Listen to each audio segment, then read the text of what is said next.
Sorry about that. Got cut off there. But, like I was saying, Tim Tebow is the best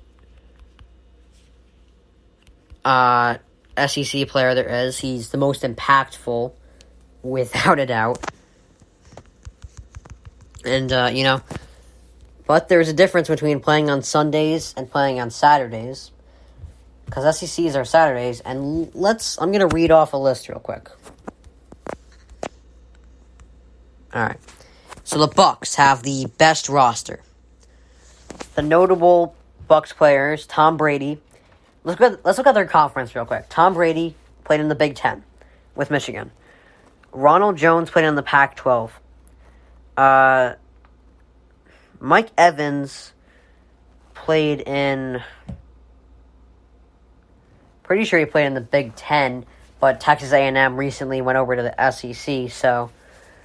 But that doesn't really count because he wasn't there when they were an SEC team. So, like I said, Brady, Big Ten. Ronald Jones, Pac-12. Mike Evans. Chris Godwin, Big Ten. Gronkowski, Pac-12. Tristan Wirfs, Big Ten. Ali Marpet was in the Liberty League. Levante David, Big Ten. Shaquille Barrett, he played in Mountain West. But there's one notable player on the Bucs that was in the SEC. That's Devin White on, LSU. But, that kind of shows that SEC is not always the way to go. Like, that's why Nick Saban's players. Nick Saban is the best college coach ever. Without a doubt. But most of those quarterbacks don't succeed. That was one of the points I made about Mac Jones being a bust. I still think he's a bust. Or I think he would have been a bust had he not been on a team like the Patriots that doesn't really require someone that can throw a deep ball or an athletic guy. But, that's why Nick Saban's quarterbacks don't typically thrive in the NFL. SEC players don't normally fare well in the NFL. Because normally they're on a stacked college team, and it's real easy. Another criticism I had of Mac Jones. He's throwing to Devontae Smith, who is always 4 feet apart from the cornerback. It's not that hard to throw it to him.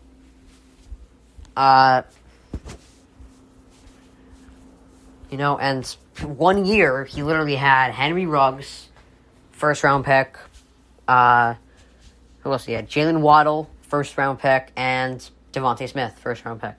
He was throwing to 3 first-round picks. That's not the hardest job. But,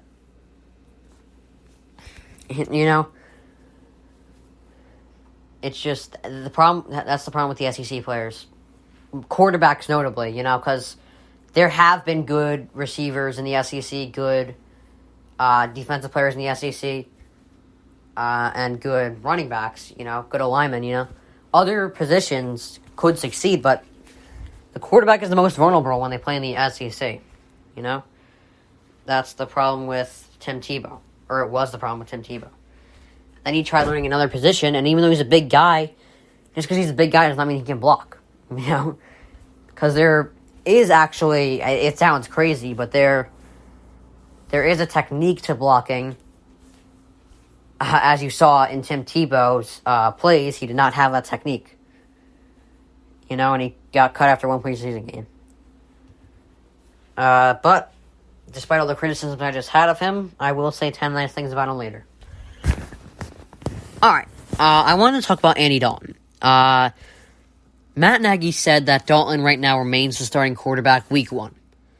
So he's starting him most likely week 1, but that does mean there's going to be a chance of Fields starting in the coming weeks, which I think is going to happen. I think Fields is going to come in mid-season, and it's going to be a little rough. I don't think the Bears are going to have that good a season. I think they're going to go like 9-8, 8-9. They're going to have a similar position to the Dolphins, where they have a talented receiver, Devontae Parker, and Bears have Allen Robinson.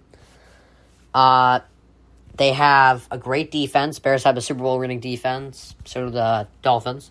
And, they're going to have to switch from a veteran to a rookie. I really think that's going to happen. But that does not mean Dalton is not capable of playing a couple of weeks before Fields is ready. It doesn't. You know why? Because when you look at the stats last year, that's when Dalton, I think, got most of his criticisms last year. But let's see Dalton's stats through 9 games last year. And I'm going to compare them to some starting quarterbacks last year. Okay. And successful quarterbacks as well.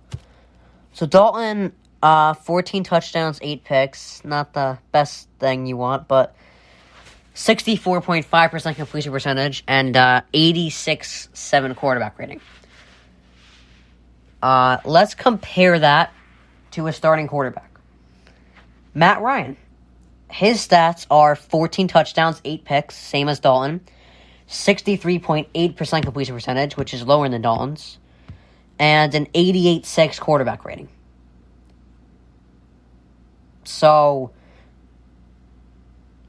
he has, really, the only thing he has better than Dalton is passer rating.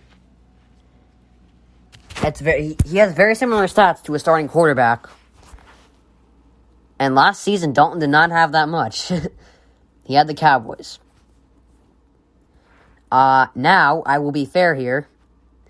Matt Ryan probably had a worse receiving core than Andy Dalton. Because the Cowboys actually have a pretty nice receiving core. That's not the problem. Problem is they have one of the worst defenses in the league. So, I'm going to compare him to another quarterback. And this quarterback, I think, is really good. I think he's top 12. So, he was 4-5 in those 9 games. I'm just going to add a stat here. In this guy's last 9 games, he is 4-5, as well as Dalton. He threw 13 touchdowns and 7 picks. Pretty much the same as Dalton, almost. 64.2 completion percentage, which is actually a little lower than Dalton's. And then this is the stat he has better than Dalton. 94.1 quarterback rating. That quarterback is Derek Carr. I like Derek Carr. But you know what this shows you? It shows you he can be a starting quarterback and win.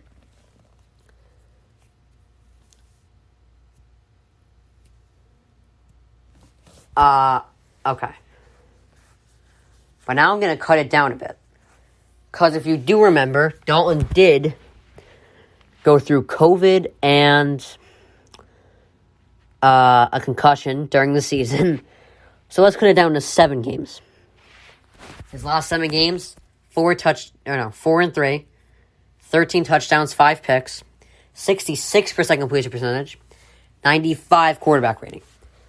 This quarterback in his last 7 games, 5-2, 11 touchdowns, 1 pick, 64.2% completion percentage, and a 101.8 quarterback rating. That quarterback is Baker Mayfield, who is a known starter with the best offensive line in the league, 2 good running backs, one of which, in my opinion, is top 5, and 2 good receivers. Dalton did not have that. And now let's compare him, last 7 games, to a top 5 quarterback. Okay, you know that. This quarterback had 12 touchdowns, 3 picks, 203 yards a game to Dalton's 245. He had a 67% completion percentage to Dalton's 66, and a 97 quarterback rating to Dalton's 95. That's Russell Wilson. No, don't get me wrong. Dalton is not better than Wilson or Mayfield or Derek Carr or Matt Ryan.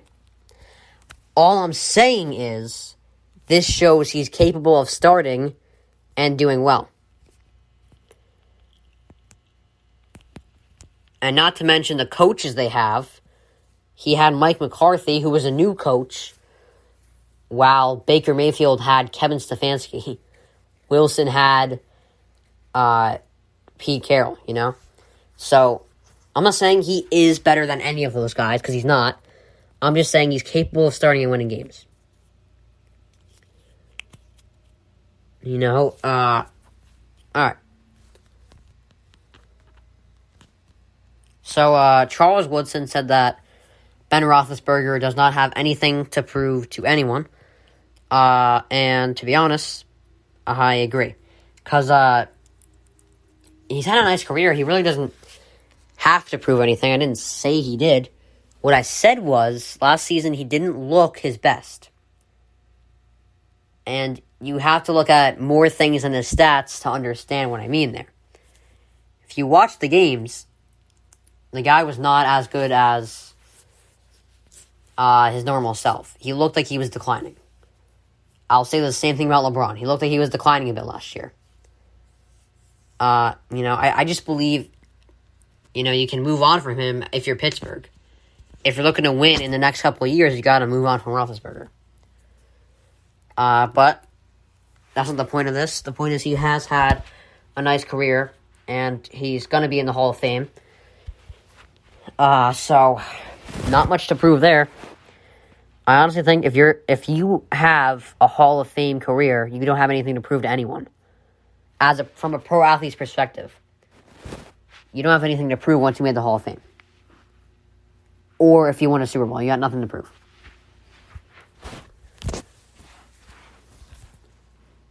Alright. So the Seahawks prepared to... Oh, well. This already happened. They were prepared to sign... Oh, wait. Actually, they were prepared to franchise Davante Adams for 2 years. But they didn't. And, he wanted to get paid, so I knew they would pay him. Because the reason he forced his way to Seattle is because he thought they were going to pay him, which they did. And that's why he's forced his way out of New York, so I wasn't shocked that he got paid there. Alright,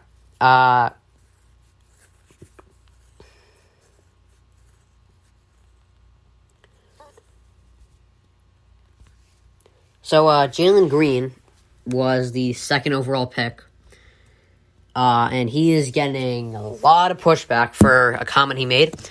He said he didn't want to be in Detroit, even though he would have loved to be the first overall pick.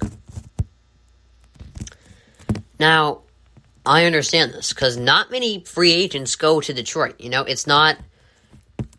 hasn't been a go-to destination for, any free agent.